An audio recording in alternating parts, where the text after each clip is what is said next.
a length L.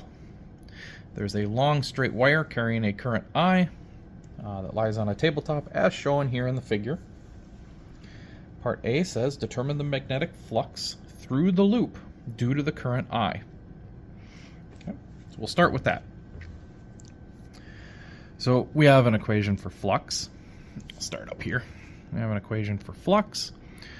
Flux then is equal to an integration of B dot dA. Okay. Well, a small area of this loop. Okay. The whole area, first off, would be W times L. We have to think about what is changing here in our integration. Okay. As I comes through this current, it's going to be giving out a magnetic field, which will be coming out of the page on this side and entering into the page on this side. But as the distance here increases, this will be a weaker and weaker magnetic field. Okay, so we cannot just assume that the area, that the B field is constant within that area. It depends on the area how much the B field strength is. Okay.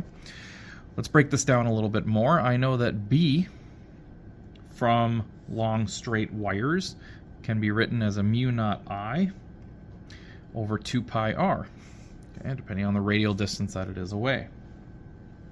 Some small amount dA, okay, some small amount dA would be length times width. Now along the length, okay, these lines in here, these straight lines on length, those are all the same strength. That's non-changing depending on where you are in this axis along that length. So dA would actually be L, but the thing that is changing would be where you're at on W, right? Depending on if you're here or if you're here or where you are in there, that would change. So this being just a little piece, we can call this dr. Okay, some small little piece of radius, and then we will take an integration and sum up over all those little tiny drs. Okay, so now that I have an equation here for B and I have an equation for dA, let me plug that back in, so I'll get flux is then going to be equal to the integration of mu naught I over 2 pi r L dr. Okay. And what would I want to integrate from? Well, I just want this area, and I'm calling this dr, each individual little spot on here. So I want to begin my integration at a distance h away from this wire, and I want to end my integration at a distance h plus w. Okay, so now I have to go through and see what's constant. What can I pull out of this equation? Well, mu naught, that's always a constant. That can get pulled out. The current in the wire, that was a constant. L, the length of the one side of the rectangle here is non-changing. I can pull an L out. And 2 is a number, pi is a number. I can pull those out. So actually all I'm left with here on my integration from h to h plus w will be 1 over r dr. And we've done enough integration that we know that 1 over that is going to give me a natural log. Okay, so we'll end up with a mu naught I L over 2r, and then this will be the natural log of r, and we need to evaluate that at h and h plus w. Okay, when we plug this in, we'll have the ln of h plus w minus the ln of h, and we know that an ln of one minus the ln of the other, we can write those as a fraction. Okay, so this flux ends up coming to mu naught IL over 2 pi r, and then the ln's of h plus w minus the ln of h can be written as the fraction h plus w over h. Okay, which is what we have here. Part B to this is part A. Part B now says, suppose the current is changing according to the equation I is equal to A plus BT, where A and B are some kind of constraints, some constants.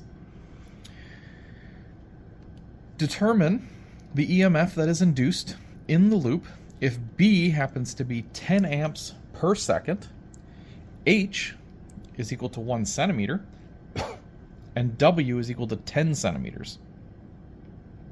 Okay, so they didn't quite draw it to proportion if they're giving us these numbers, but that's okay. We'll assume that the rectangle has those dimensions. The length here would be about 1 meter. That's pretty close to dimensional then. Okay, so that's what we got to do. We got to figure out what the EMF is based on those values. Okay.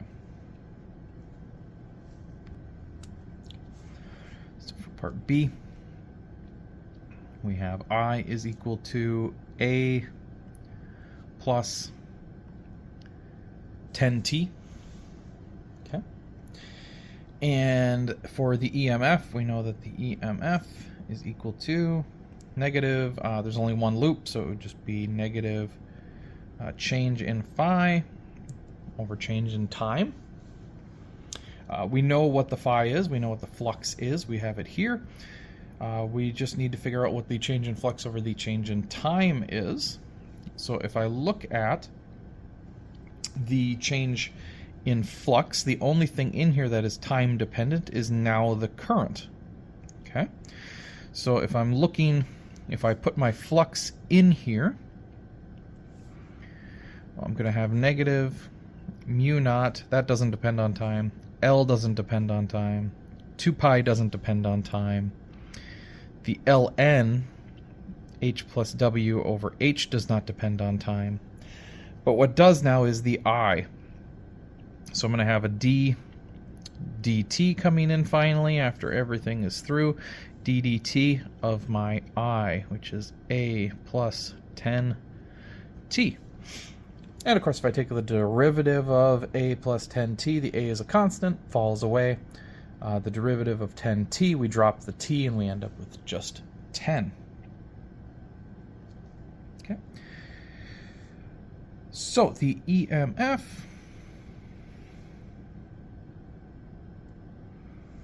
that we would be looking at here then gives us negative mu naught, which is 4 pi times 10 to the negative 7. The L, which was given as 1 meter, this is divided by 2 pi. And here we'll have the ln of H plus W. Okay, so H was 1 centimeter and W was 10 centimeters, so we'll have 11 centimeters. So we'll need to change that over to meters. Okay. And then H here would be 0. Let's see, H down below. So H here would be 0.01 for 1 centimeter. And then this all is multiplied by our factor of 10. Okay. Plugging into our calculator, we get 4 pi. We can actually do a cancellation there and drop that down to just 2 times 10 to the negative 7 times the ln of this fraction, 0.11, divided by 0.01, and then that whole thing times our value of 10, and you'll see that this actually gives you the negative value. That cancels with the negative value that we got. No, that does not give you a negative value. Well, the EMF here then would be 4.795, something around there, 8 times 10 to the negative 6 volts. Okay, so the induced EMF that we are seeing, determine the EMF that is induced in the loop. If we're taking an average on it here, would be, because EMF, this is telling you the direction, this would be about 4.8 microvolts, okay, which is the answer we get here, 4.8 microvolts. Okay.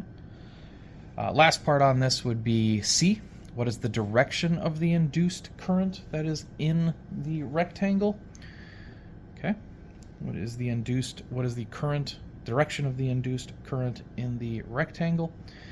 Being that this is going to be negative, okay, the voltage will be opposite of that current. Okay, so if we have that going on, no. Okay. We are increasing current as time goes on. Okay, we're increasing the current as the time goes on, which means this B field will be getting stronger and stronger as it comes through here. Mother Nature says, no, we don't want that. We don't want it to change at all. So if this is an increasing magnetic field directed into the page, it will create its own induced EMF, its own induced current, which gives you an induced magnetic field that will be opposing it. It will be coming out of the page, which means if we do that, the current here in this wire will be traveling in the opposite direction. So don't worry about what I have there. This is counterclockwise. Okay, counterclockwise. I'm also going to add the negative sign on the homework there when I